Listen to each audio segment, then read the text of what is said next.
Good morning, everyone. I'm Dennis Sweet, one of the coaches at SBDC at NIC. Welcome this morning. I'm glad you're here. I want to talk this morning is maybe signed up for surviving the employee drought. Happy you're here. If you have questions or comments, go ahead and put them in the chat. And as we get to breaking points in the presentation, we will discuss those questions and comments. So again, thank you for being here this morning, and let's begin. A lot of you probably have seen something very similar to this. Is it sitting out the McDonald's store here, hiring $500 sign-on bonus. They're common. Almost every business in North Idaho and the inland Northwest has a sign similar to this. As businesses are continuing to try to find employees or short employees, and they're putting bonuses out there to try to lure employees in. The other thing you probably have seen is this is a sign of another McDonald's, starting wage $15 an hour. I think we can all remember just a few years ago, probably a couple years ago, they were just at minimum wage. And now they're $15 an hour, again, trying to lure workers into their store. So it's a common theme around the inland Northwest, North Idaho, and a lot of businesses are experiencing employee issues and trying to find employees. What we want to do, an overview of where we want to go this morning in this presentation.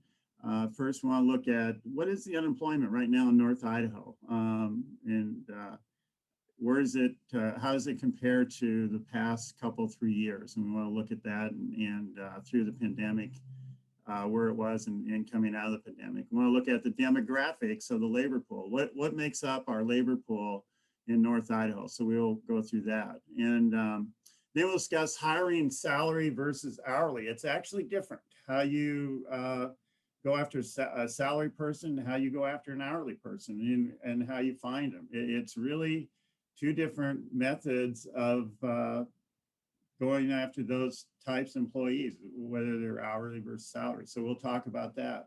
And then we'll look at employees who have left the workforce, because if you understand who has left the workforce, it's a little bit easier to build a pipeline to go after those workers to get them back into the workforce. So we'll discuss that. And then look at methods to use to adding to your workforce and keeping your current workforce in place and not losing them. And then some concluding remarks at the end of that. So let's get into talking about the current unemployment. If you look at North Idaho, at least through April, the 5 northern counties have fairly low unemployment. In fact, if you look at the unemployment now compared to pre-COVID, you can see I put a yellow line or gold line in there where we were at the pre-COVID. And you can see in April, we were actually below, in our region, North Idaho, below pre-COVID.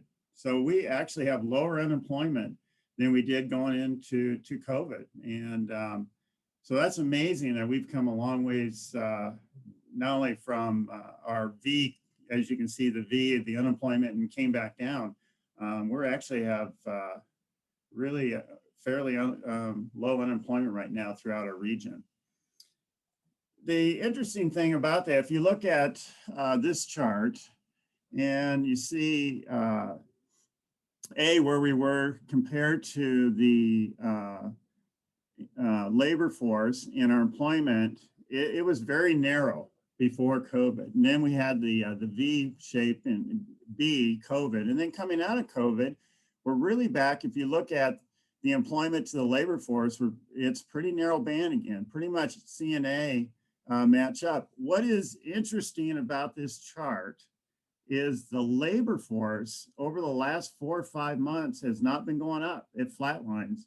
And you look over the last several years, 10 years going back, I can't see much of a flat line anywhere in the chart. So we were building a labor force from basically 2013, 14 up, And then the last 4 or 5 months, it's flatlined. And actually a little bit, it's come down just a small margin there that you can't really see on the chart. So here we have a labor force that hasn't been growing, and then people who have left haven't come back in. So we'll discuss that this morning as we go through these charts.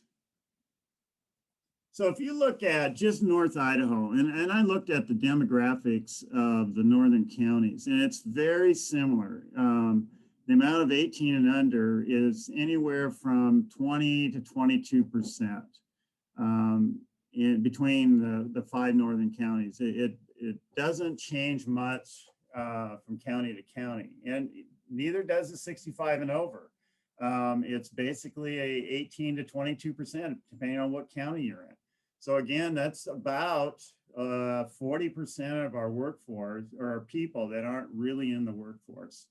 And so we're really have a narrow band of about a little less than 60%. Depending on the size of your counties, 55 to 65, who have retired and left the workforce, and also women. And we're going to talk about women that have left the workforce, and some permanently, and how can we get those back in. So there's this large boomer age that are leaving the workforce. And then the other issue has been in the last few months from COVID, women have left the workforce due to childcare issues. And those childcare issues really are, some of them are school related, where the schools went to Zoom meetings, and one spouse or parent had to stay home and actually be involved in the educational process. And a lot of time that was left on the women to do that. So they left the workforce to take care of their children in the educational process. So now that schools are coming back, we'll look at how we can maybe get those women back into the workforce, as well as going after some of those boomers who left the workforce and trying to get them. And some companies have been very successful on both of these employee groups and getting them back into the workforce. So we'll discuss that as we go forward. Just going to the women, according to the U.S. Bureau of Labor Statistics, 2.2 million fewer women are in the labor force in October 2020 compared to October 2019. So a large proportion of women have left the workforce. And it's really disproportionate to the amount of men. I'll show you a chart here coming up. How many women have left the workforce compared to men. So it has been a disproportionate amount of women leaving our workforce. And that's really where we probably should look at trying to get back into the workforce. And like I said, I think with the schools getting back into full swing and children getting back into schools, that will leave an opportunity for companies to go back and bring those women back into the workforce. So here's the chart of before the pandemic, and then the pandemic last April hit, and you can see how the workforce came up. But then look at the women with children. Very high proportion of women with children have left the workforce compared to men. Even men with children came down, but it's starting to build back up. And women without children have left a little bit, but nowhere near the portion of women leaving the workforce that have had children. And then men without children a little bit, and that's probably more, I would imagine, the boomer age men leaving the workforce. So again, you look at it, women are leaving at a higher proportion than men. And so that has really hurt some of the issues on trying to find employees. Here's another chart with men and women. You can see with no children, 1 child, 2 and 3. Again, women taking the burden on the educational process and taking care of the children, while men remain in the workforce. So again, there's this disproportionate participation by women in the workforce.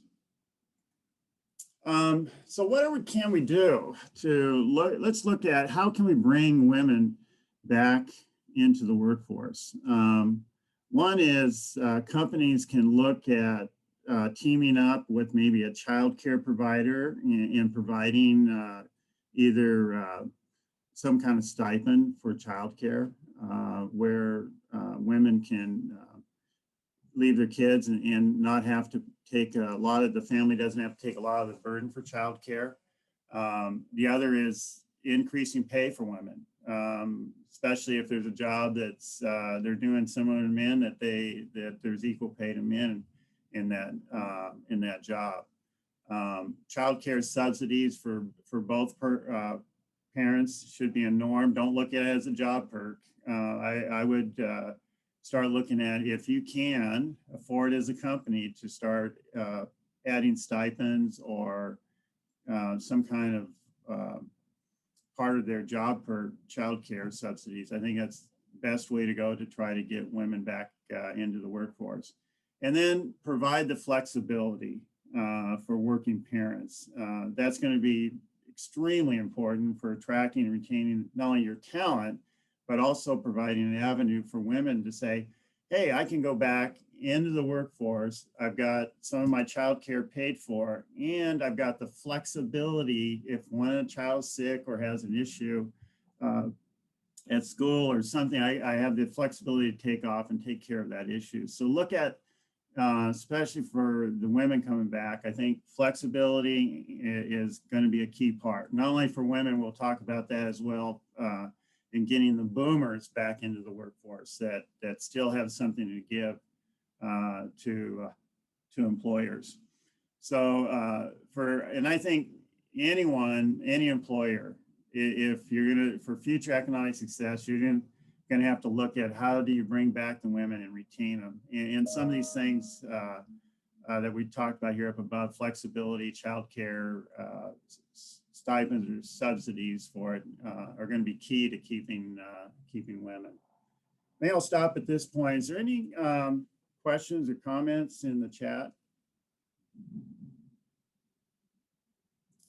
Anybody have anything? Okay. That's come up yet. Nothing yet? Okay, thanks, Virginia. Yep. Well, let's look now at the older workforce. And here I'm talking the untapped 55 to 70 available workers. You can go after them. Some companies have been successful to bring back older workers. What you have to do is look at your overall work packages and different types of jobs you have in your company, and see what you can carve out for experienced older workforce. And again, to bring back the older workforce, flexibility is going to be key. You might have a 60 or 65-year-old there that still has a lot to give to a company, but they might only want to work 3 days a week. Yeah, maybe you can get them those 3 days a week, 10 hours a day. And if you can carve out a work package for them to do and be flexible, then you're going to be farther ahead in trying to bring those 55 to 70 back into the workforce, because they're out there and they're looking, and they will come back in if they find something that they can do be flexible and within their area of expertise. And if you do look at bringing and start to go after an older workforce, pay by the job. Don't pay by tenure. They might have 50 years work experience doing something, but pay by the job and not by necessarily the amount of years they've had experience. And so if your job normally is, let's say, a $70,000 a year job for a 35, 40-year-old to do, that's the job. You pay them by the job and not the tenure. So keep the pay relevant to the job. And then be actively recruiting older workers. And to do that, you pay by the job, be flexible, find out what they're looking for in flexibility, and go after those workers. And especially some I've seen in North Idaho that have been very good at recruiting older workers. It always comes down to flexibility. I think even flexibility over pay, because a lot of times 60 or 65-year-old, they don't need to make a lot of money. They might, they might be on some kind of pension or some other, retirement plan, and they're just looking to work and keep in the workforce and not necessarily looking at the amount of pay to keep in there. So again, when you're out recruiting, look at more flexibility than pay, and I think you'll be much more successful in getting those people in, because pay is not necessarily something they put at the top of the list. And then use younger workers in your company to do reverse mentoring. So someone's been out of the workforce for 3-4 years, and things have changed in that 3-4 years. Software's changed on the computers. There's just been a lot of changes, and there's changes that go fast. So use younger workers to get the older workers back up to speed on how they use different tools in the work environment, and so that's key. And a lot of them are willing to learn. That's why they come back. They want to learn. They want to be engaged, and so use that reverse mentoring, and look at it that the younger can teach the older something about it. And now what I'm starting to see across the nation, a lot of companies are using the returnship program.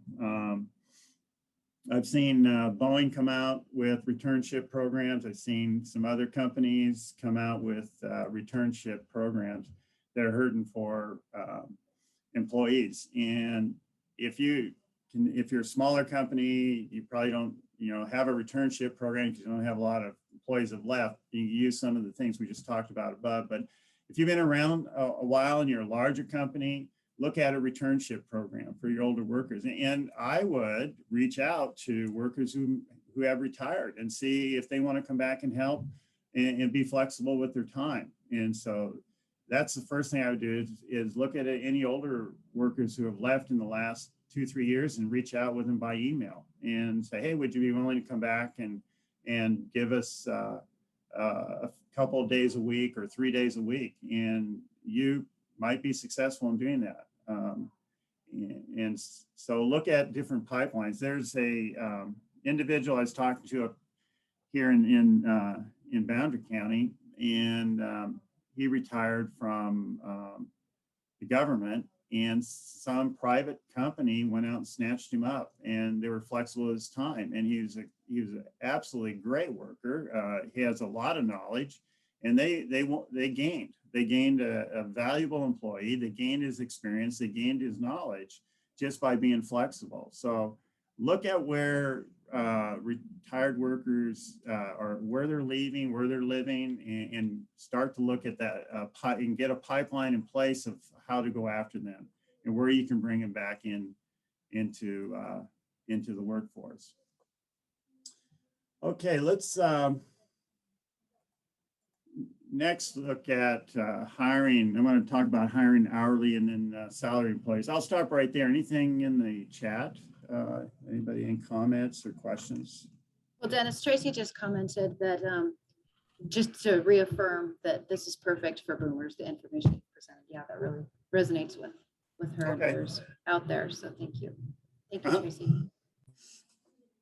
Let's talk about hourly workers. First is that hourly workers, 80% of hourly workers will live within 5 miles of their work. If you go to a small town anywhere in Idaho, and let's say there's a city council at that small town, you will find even on that council, there will be hourly workers on that council if there's a mill just down the road. And you can go even in any suburban, urban, rural area, and you'll find that hourly workers generally will work close or will live close to their work and within 5 miles of work. They're not ones to move out and drive 20 miles to their job. So that's something to keep in mind when you're looking at hourly workers. And when you look at the hourly workers, about 60% of them are really in the retail and restaurant, with the other 40% being more in the manufacturing sector and other sectors in the workforce. On average, an hourly worker will submit 8 applications. And the difference between an hourly and a salary, an hourly worker will basically take the first offer he or she gets. So if they see an offer come through after putting out 8, they'll take the first one. So it's very important if you're going after an hourly worker and you have somebody apply, you have to grab them almost immediately before the next person does. And it's kind of key to grabbing them, because they don't necessarily wait for the company of their choice, because they're not as tied to branded type of an employer like a salary person is. They basically want just a job, and they'll take the first job that comes. The other thing to remember about an hourly worker, and this has come up several times in the last few months. I've heard it both from the hourly workers, and I've heard it from people hiring the hourly workers, and I've read it in different periodicals, is right now they prefer 30 hours or less. And so if you can find flexibility, even with your current hourly workers, in some companies, and they're very successful at it, are going to 410s and giving them 3-day weekends. And a lot of workers like that in the hourly workforce. If you can get more hours on them in 4 days and give them the 3-day weekends, you're probably going to be you're going to be successful at keeping them and also attracting them. So find out if your company can work 410s or be more flexible. I think you're going to be more successful in getting hourly workers. And they will also use phone apps and easy application process to apply for jobs. So don't be afraid to use Facebook with them, Craigslist, and all social media to look for hourly employees, because they're out on all of those social media outlets, and also you're not necessarily, companies haven't been as successful, but if you can give a hiring bonus to a current employee who brings in an hourly worker, again, there's mixed success with that. Normally, if you have an hourly worker working, his friends are with other workers, and so they don't sometimes know people, but it does work, and I would not hesitate to use it. It's just not, don't be surprised if you don't get a great success from it. So let's turn attention to salary workers. Salary workers, brand does make a difference. Microsoft, in I think it was 2018, had 2.2 million applicants because their brand. Amazon as well has a large amount of applicants in their salary workforce, just because people recognize the brand and like the brand. And so that does make a difference in salary workers. Compensation, work environment, benefits, work life, and other development opportunities do make a difference with salary employee or workers in trying to attract them. So look at what your benefits, again, work at flexibility. Flexibility also with hourly workers does make a difference with salary workers. So as you look at attracting some of those salary workers, look at their total package, and health insurance would be a part of that. 401k benefits would be a part of that. So make sure it's a strong benefit package. And then also, when you're trying to attract salary workers, go out and read your Google reviews. I've gone out and looked at companies that are trying to attract salary workers, and quite frankly, their Google reviews are awful. And they're going to have a tough time getting salary workers. If you have Google review after Google review that's a 2 or 3, and people aren't high on working, you're going to have a very difficult time getting a salary worker, because they do read those, and they do their research. So be careful on what's out there in social media, because it will make a difference when you're trying to look for a salary worker. And then also,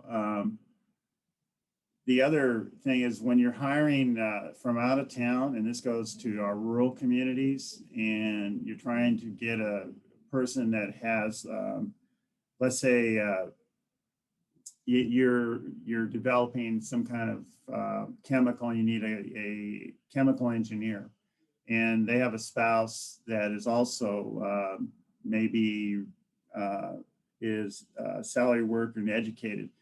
The spouse will want a job as well. So when you go to hire a one spouse, it's very important to try, you're really trying to almost hire two spouses. You got to find a company that's willing to take on the other spouse. And Anheuser-Busch up in north part of Boundary County has runs a hops farm. They have a very difficult time hiring like MBAs in finance. They need high level financial analysts. And the problem for them in bringing them in is they always want a job for their spouse. And so they've lost some key individuals just because they can't find a job for the spouse. So that's more in the rural areas, suburban and urban areas that probably would not be an issue, but that's something to keep in mind if you're looking for certain salary workers. Okay. During the salary hiring process, oops, okay, there you go. Had some. Stay in touch with the candidate through the process. And I've seen this several times where a candidate will go on and find another job. If you find a great candidate and you don't keep in touch, they think, well, the process is over, I'll start looking elsewhere. And then if you start the process and you haven't let them know what how long the process is going to take to hire them, they'll go somewhere else and somebody else will snatch them up. So make the process of your salary hiring process very tight. And so when someone applies, it's get them through the process quickly and make it short so they can, you have a higher, greater chance of them coming to work for you. And know marketplace salaries. Right now with inflation and salaries kind of going up because of the tight labor market, know where your salary is for your market, and don't get below the marketplace. You start putting out there salaries that are quite a bit lower than market, you probably won't get a lot of takers. So be aware of what your marketplace salaries are and your benefit package too. Health insurance, like we talked earlier, with women, you want to look at your child care subsidies or stipends. And so be very cognizant of what the benefit packages line up with others in the marketplace and what your market salaries are. And again, be very careful about any negative perception of your company. In the salary, they take that as a very high regard of what's out there on your company, whether it's negative or positive. If you have positive, you're going to have a much easier time bringing in salary workers. Negative, it's going to be just really difficult. Okay, anything so far? Any other questions or anything in the chat? No, not so far. Okay. Let's talk about hourly workers a little bit more here on keeping them. The one thing you can do for hourly workers right now is if your schools, local high schools or community colleges have community job fairs, employment fairs, be involved in those. In fact, one of the schools in North Idaho, a high school, did an employment fair, and they were doing them annually, and they brought in the employers in the community, and a lot of them came. And what in their suggestions about the employment fair, they would rather see them every 6 months than every year because they were getting benefit out of using the local high schools. Ashley Furniture, which is a company, which is I think the largest furniture company in the US, they went, and they're out of Wisconsin, they went to the local high schools and they found some very good employees out of those high school seniors. And they brought those individuals and students who have graduated, and they got a very high return on that. So when I'm telling companies, let's say if you're in a metal fabrication shop, and you're looking at welders or you're looking at metal fabrication, and your high school in your area has a very good fabrication teacher and program, don't hesitate to get connected with that teacher. Don't hesitate to ask him who are some of his better students, and start contacting those students and asking them and sitting down with them.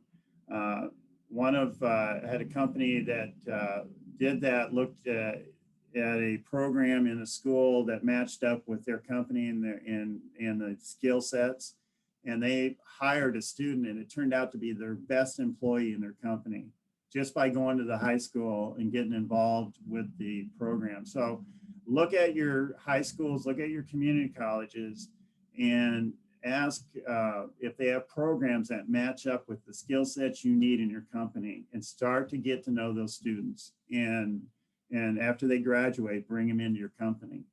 And it's not only small companies that are doing it. Ashley Furniture, the largest furniture company in the US, is doing it and is being very successful at it.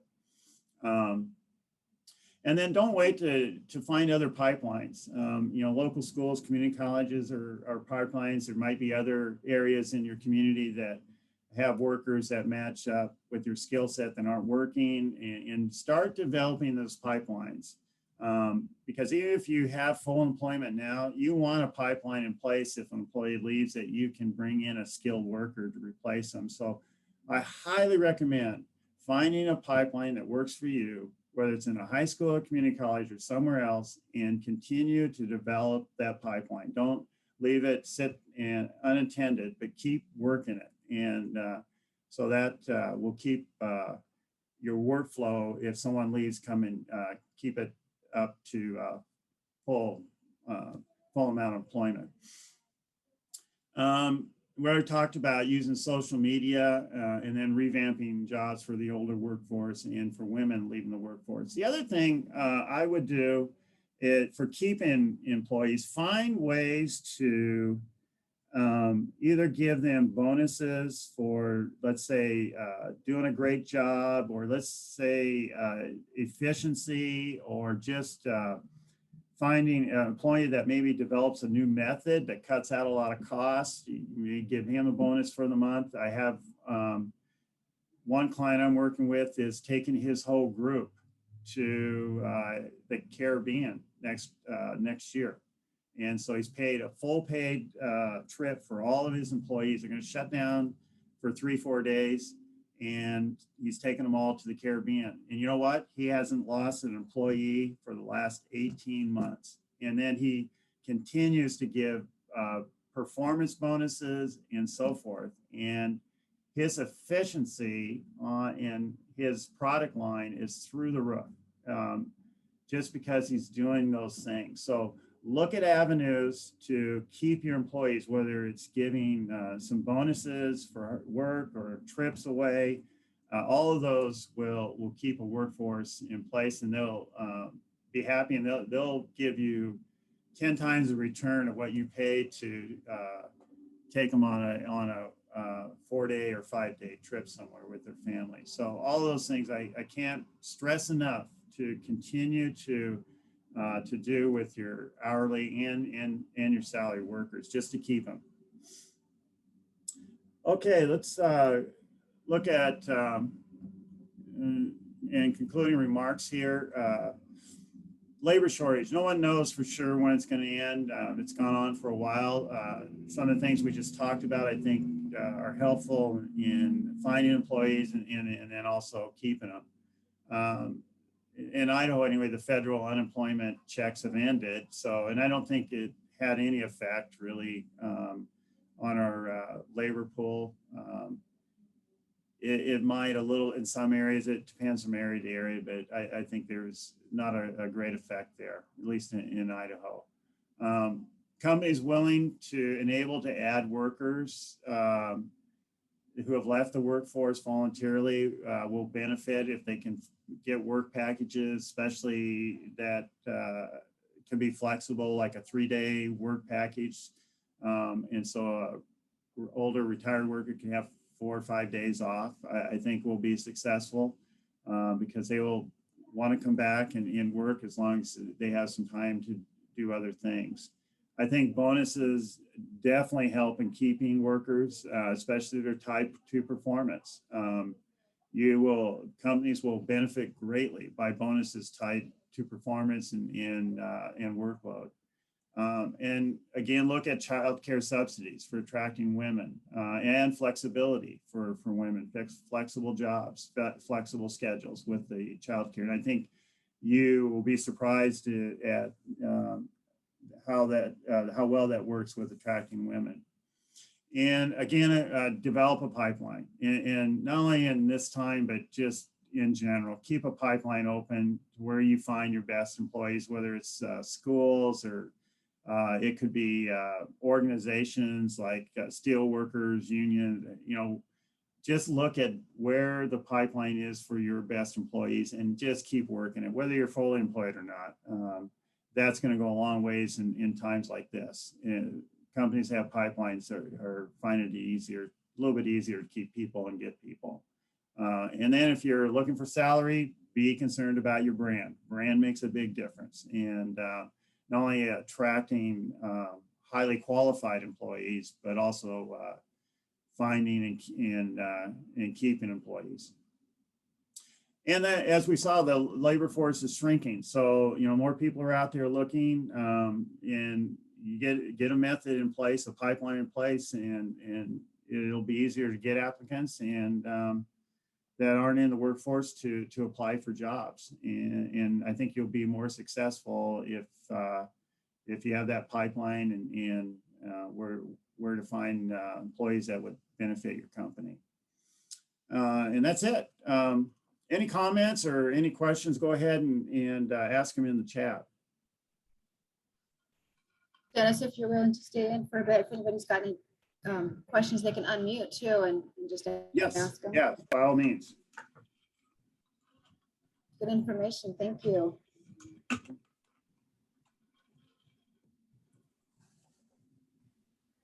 Yeah, Dennis, do you mind if I ask you a question? This is Jared Reed. Yeah, Jared. Yep. Yeah, so some good information, recommendations. Some concerns that I have is there's still this underlying theme that we're paying people not to work. And so, excuse me, I'm wondering how you guys respond to that, or how you would recommend. We can't assume that if we pay people more to not work than to work, that's going to impact, excuse me, the labor market. And so how do we, as a company / how do we as an organization insist that those influences, those direct influences, are eliminated, not to cause a void for people to search and be frantic about it, but that motivation to come back to the workforce rather than just be on the federal dollar or state dollars? Yeah, that's a great question, Jared. I went out and looked at the amount of people in the unemployment, just the number. I'm not talking percent, just number by some of the counties. And I didn't see the number, just the number change that much from pre-COVID to COVID. One county I looked at had pre-COVID about 190 that were in the unemployment, and coming out of COVID, now that we're kind of in this full employment, it was about 210. So that tells me, there's probably 15 or 20 that are sitting out there on the sidelines that weren't before. And normally what I have, and I've contacted Department of Labor, because when I was looking at that unemployment, and the number in some of the counties hasn't changed in a long time. I mean, a year or 2 or 3 before we even got into COVID. And it's generally people that have issues, substance abuse issues, sometimes other skill set issues, and could also be, some mental issues in there. So there's a lot of life issues in that number. And so if you look in your county, I don't know what county you're in, Jared, and see if ask your Department of Labor if that unemployment number has changed much. Because if it hasn't, it's probably people in that skill set. So you're not going to probably get them back anyway, or they won't fit your skill set in your company. And so I think it's still going after them. We're in Bonner County, and so I guess thank you for bringing that up. And again, I appreciate your time, and sorry to monopolize it. It's just a couple things that are coming up. So,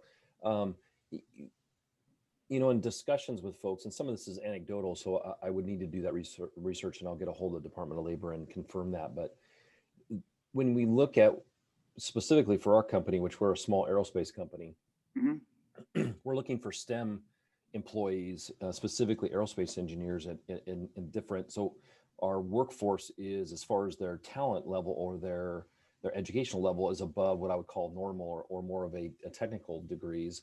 Yep. And what we're finding that pre-COVID, we were getting 15 to 30 resumes or applicants per job posting. Now we're getting 1, 2, maybe 3.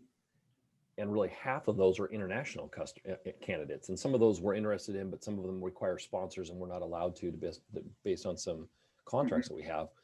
But I have a hard time thinking that it's a couple of your topics, though, that I think that influences. But when you're seeing such a massive shift in less than a year, again, I guess I'm reaching and grappling for the reasons why we can't find talent when we pay above average, and we're looking, and we just can't find anybody anywhere. Even when we use recruiters, or we pay for somebody. I mean, we're trying to use anything and everything, including some of these bonuses that you affirmed were good ideas. Yeah. We're still not finding qualified applicants or people at all. And yes, the cost of living. Thank you, Tracy. The cost of living is certainly an issue, but that is offset by the fact that we pay above average for our engineers specifically to address that. And that was even pre-COVID. Yeah. Yeah. And couple thoughts. And I know I saw an email come across, and this was Boeing.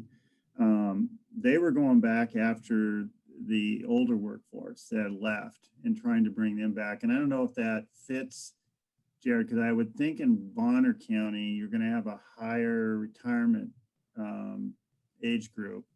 And I don't know how many in that retired age group would be willing to come back and work for you with a flexible schedule. And if that were, smaller companies, it's harder.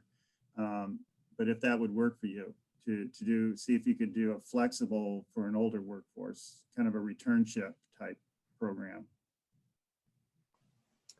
That we'll look into it. Unfortunately, with some of the, again, older or not, even when we use our I hate to call them headhunters. That's obviously maybe that's not appropriate, but you know what I mean. Yeah. When we find folks that are going out to recruiters, there we go, to look for folks, I'm not giving them any stipulation with regards to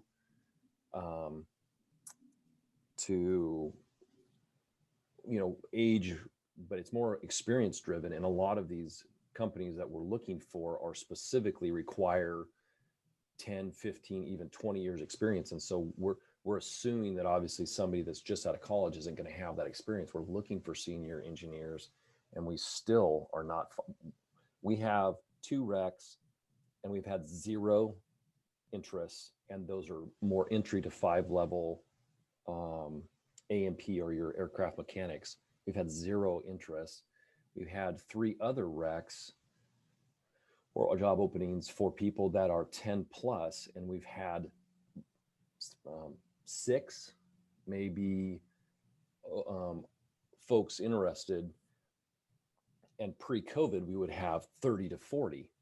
So I'm just, again, I'm wrestling with trying to understand why pre-COVID we had more than enough people wanting to come to us, even when there Yeah. was an inflated, we're in Sandpoint. And so as an aerospace, I'm sorry, I work for Tamrac Aerospace Group, which is a technology-driven engineering group that we build the active winglets for high-end private jets.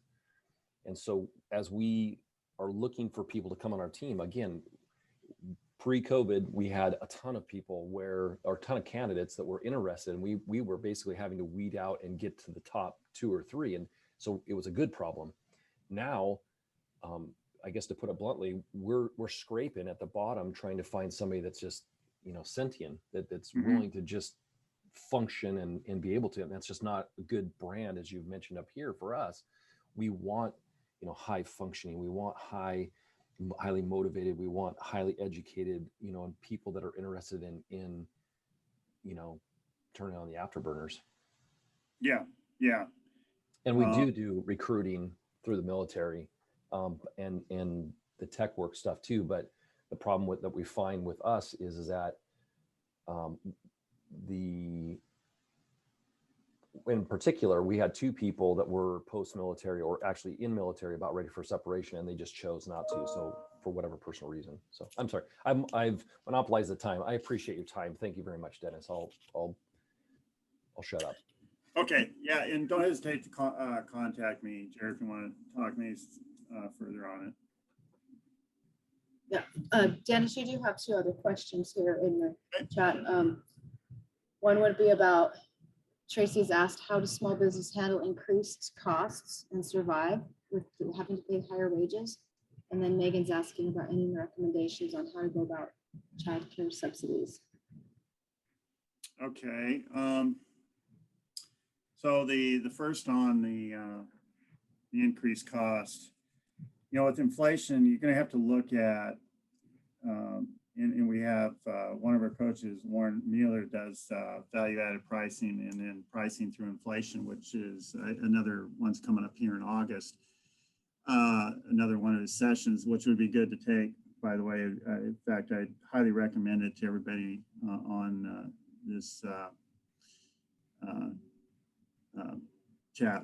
And so look for that when it comes across. But even in inflationary times, look at, are you charging enough for your product, and where your gross margin stands with the pricing, because employee costs are going to go into your pricing also of your product. And a lot of companies are facing that because they're spending more getting employees, and therefore the cost of their product is going up. And so you're going to have to pass that cost on to your customers, unfortunately. And you're not going to be the only one. All your other competitors will have to do the same, or basically their gross margin will start going down and their profit will start going down, and they'll have a hard time staying in business. So look at, how does it match up with your pricing of your product and the overall gross margin, because I just don't, with everybody else raising the price and with inflation and what things are costing people to just live now, grocery prices, everything's going up. You have to look at your own product line to keep the gross margin. And it's harder for smaller companies. But again, you're going to have to look at that, or otherwise it's just going to be difficult to try to even attract, whether it's salary or hourly. And the part on subsidies for childcare, I would look at that depending on where you're located, whether you're more rural or suburban.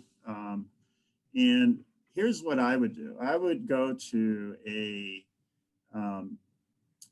couple of your childcare organizations or companies in your area. So if you know of a couple childcare providers, go to them I'd say, hey, what kind of subsidies can I give you for some of my workforce? And see if you can work out some kind of payment with them. So anyone that works for you will also leave their children there and get that subsidy. So see if you can work with another child care provider and come up with a some kind of stipend or benefit package for their children. And that's how I would do it, and just work with them to ensure that, number one, they provide the child care, a high level of child care. And so your new employee coming in can be rest assured that their child is being taken care of very well.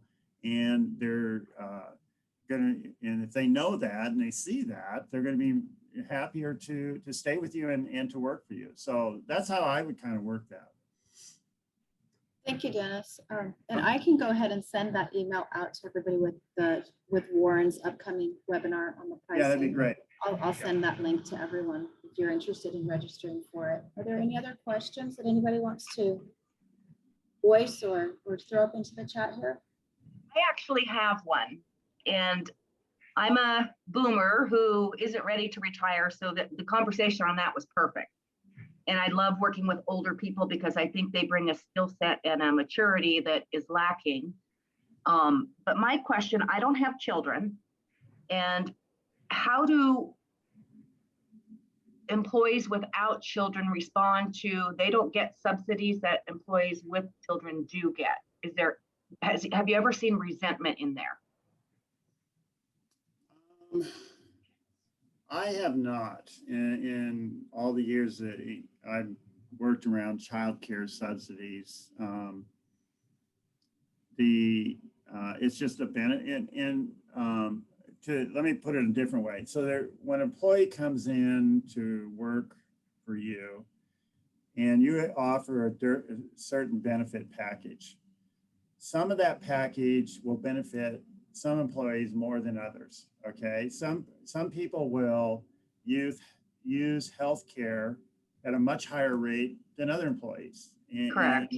And so there's always different benefits that employees use at different levels. And childcare is just one of those. You can offer within the overall benefit package, and ones that come in with children will use that benefit.